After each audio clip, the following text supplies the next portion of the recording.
Welcome back to my channel. Today, we will learn about the latest developments in the ABC General Hospital series, where a shocking turn of events has left viewers reeling. The focus of this gripping storyline centers on Michael, who has sustained severe burn injuries in a targeted attack that was meant for Sonny, and how Jason responds to this tragedy. In a devastating incident that has shaken everyone in Port Charles, a bomb went off at Sonny's house. Fortunately, no one besides Michael was inside at the time of the explosion, but the blast left Michael with life-threatening injuries. The fire consumed large portions of the home, trapping Michael under flames and debris before he could escape. Jason, who arrived on the scene, bravely helped save Michael, although there was little else he could do to salvage Sonny's property. The fact that Michael was the only one harmed leads Jason and Sonny to conclude that the real target of this bombing was Sonny. Because Sonny happened to be away, Michael unintentionally became the victim. Once the flames were extinguished and paramedics arrived, Michael was rushed to the local hospital with critical burns. His condition required specialized treatment, so he was soon transferred to a renowned burn unit in New York. There, a team of expert physicians with years of experience treating severe burn injuries began working around the clock to save Michael's life and minimize potential complications. The severity of his condition made it clear that he would be facing a long and difficult recovery, including surgery, skin grafts, and extensive rehabilitation. Jason felt helpless as he watched Michael endure unimaginable pain. The sight of Michael's injuries hardened Jason's resolve to seek justice and avenge the harm that had been done. In the aftermath of the attack, Jason and Sonny discussed who might be responsible. Both men concluded that Sidwell, a longtime adversary with personal grudges against Sonny, was the most likely culprit. Their history with Sidwell involved numerous confrontations and threats, making him a prime suspect in any attempt on Sonny's life. The revelation ignited Jason's rage, pushing him to pursue Sidwell without hesitation. Acting on information he obtained from various sources around Port Charles, Jason discovered that Sidwell had taken refuge at the Windermere estate. Determined to confront him, Jason armed himself and headed to the imposing castle, a place known for harboring secrets and hosting dangerous figures.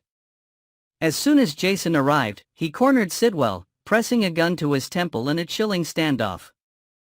In that moment, Sidwell insisted he was not the one who orchestrated the bombing at Sonny's house, despite his known hostility towards Sonny.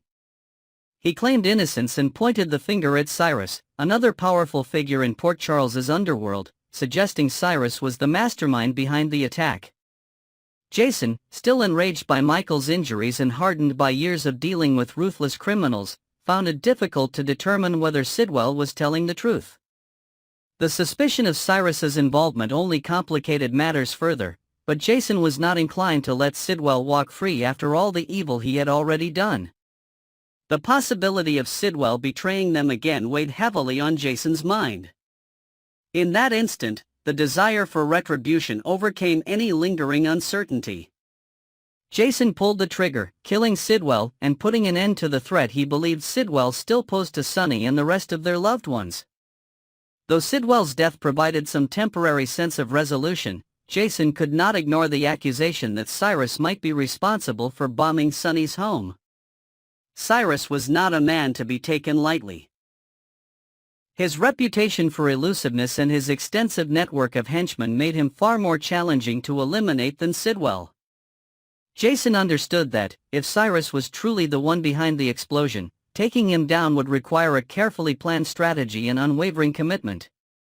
The scale of Cyrus's organization and his ability to strike from the shadows meant that Jason, Sonny, and anyone associated with them would be vulnerable at every turn. As Michael received treatment in the New York burn unit, Jason vowed that he would not rest until he found definitive proof of who planted the bomb. The idea of leaving Cyrus free to plot another attack pushed him to dig deeper. Jason's personal stake in the matter remained high, as he had endured watching Michael, whom he deeply cares for, suffer unimaginable pain. Meanwhile, Sonny grappled with a mix of guilt and anger, knowing that Michael's life was altered forever because of a plot intended to destroy him. The weight of responsibility bore heavily on Sonny, intensifying his own thirst for answers and justice. While these events unfolded, tension rippled through Port Charles.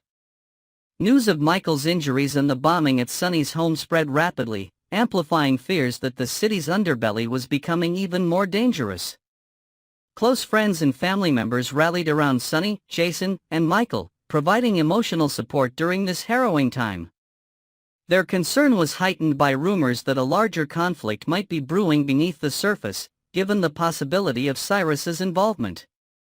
Each passing day brought additional speculation as to how Michael was recovering and whether Sonny and Jason would retaliate in kind. At the hospital, Michael clung to hope while enduring excruciating treatments. He was determined to regain as much of his former life as possible. His spirit, though tested by unbearable pain, remained resilient. He trusted that Jason and Sonny would hunt down the perpetrator and ensure that no one else would suffer a similar fate. Medical staff remained cautious yet optimistic, grateful that Michael's wounds, though severe, were not fatal. They believed that his recovery, while long and arduous, would eventually allow him to walk away from this tragedy with his life, if not without permanent scars.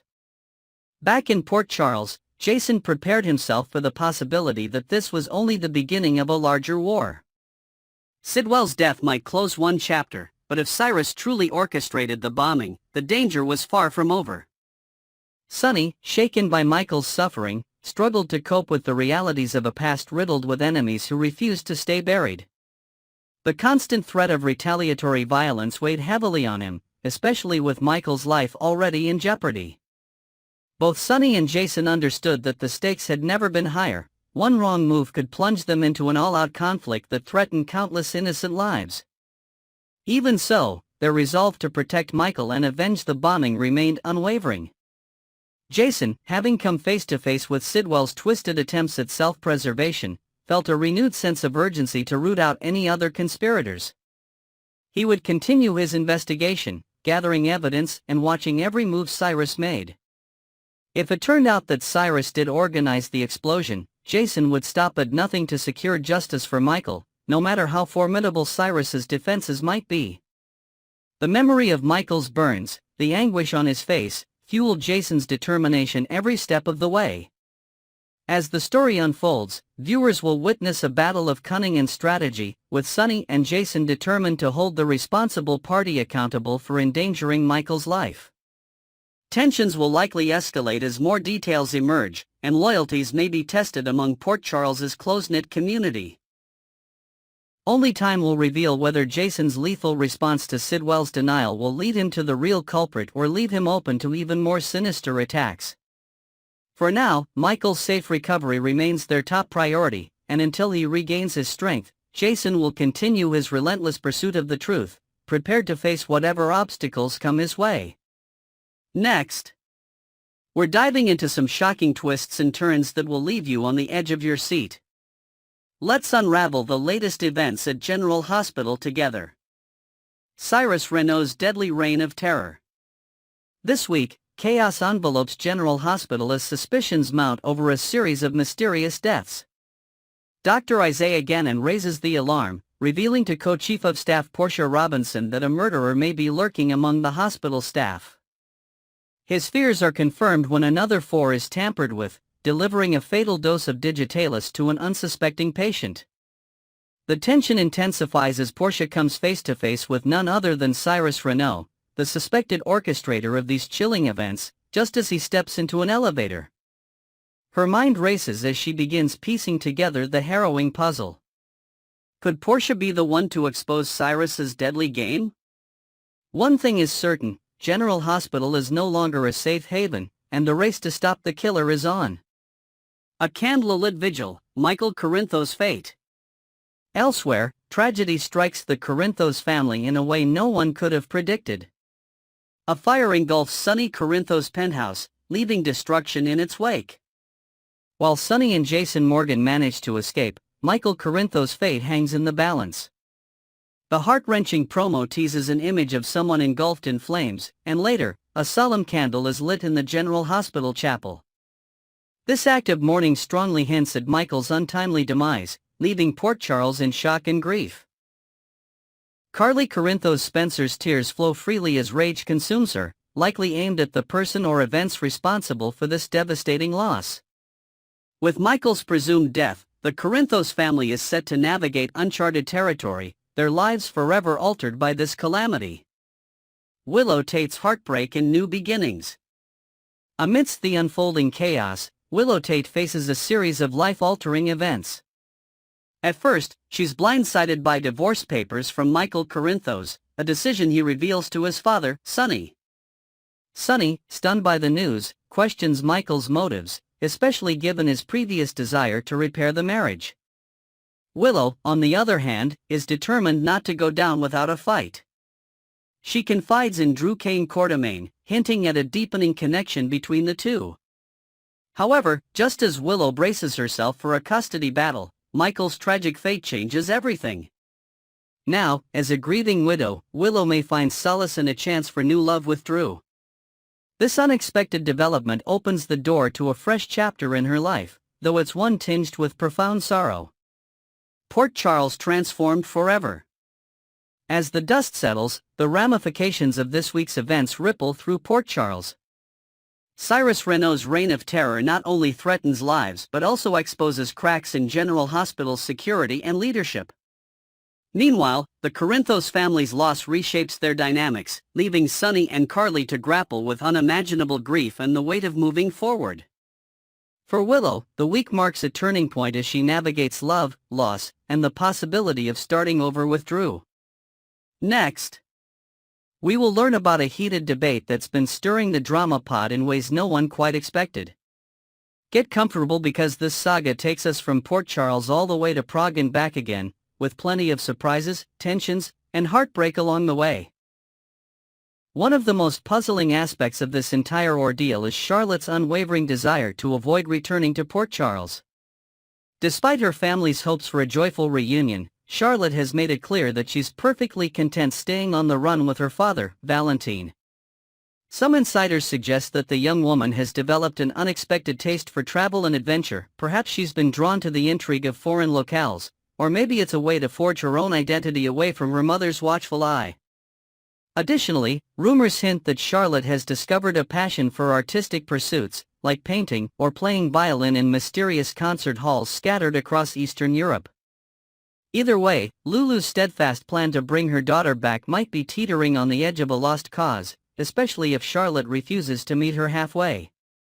From a more analytical perspective, Charlotte's reluctance highlights a major theme: the struggle between familial duty and personal freedom. She's torn between loyalty to her mother, who's desperate to keep her safe, and the undeniable bond she has with Valentine. There's also talk that Charlotte might feel resentful toward Lulu for leaving Port Charles so suddenly and for reasons that, from the outside, appeared impulsive. In this scenario, even if Lulu manages to locate her daughter, it may be an uphill battle convincing Charlotte that her home lies in Port Charles. Meanwhile, Dante finds himself exasperated with Lulu's decisions. In a move some fans describe as both chivalrous and foolhardy, he abandoned his comfortable life in Port Charles and hopped a plane to Prague, hoping to protect Lulu and, by extension, Charlotte. However, the chaos that ensued left everyone on edge. There were unexpected gunshots, panic chases, and a flurry of accusations that flew faster than any bullet. In the aftermath, Lulu hurled blame at Dante, insisting he botched her plan and cost her a precious chance to retrieve Charlotte.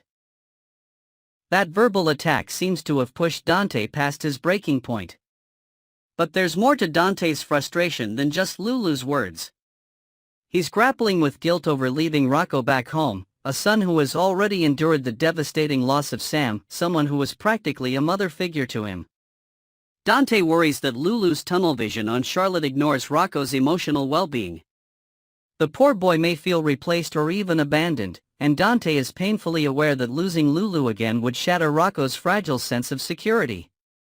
Adding to Dante's woes, some folks in Port Charles have whispered that Lulu's approach is less about maternal protection and more about proving a point to Valentine.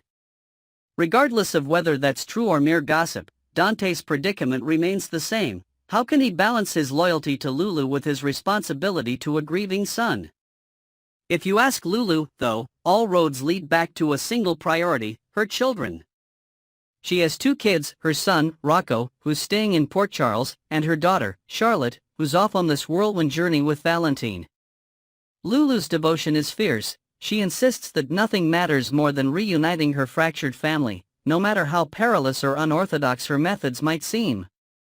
Jumping on a plane to Prague was, in her eyes, an act of motherly valor, a bold statement that she'll go to the ends of the earth to protect her daughter. Yet some might argue she cast caution to the wind, jeopardizing not just her own safety but others as well. In fact, Lulu's impulsive trek abroad nearly ended in catastrophe.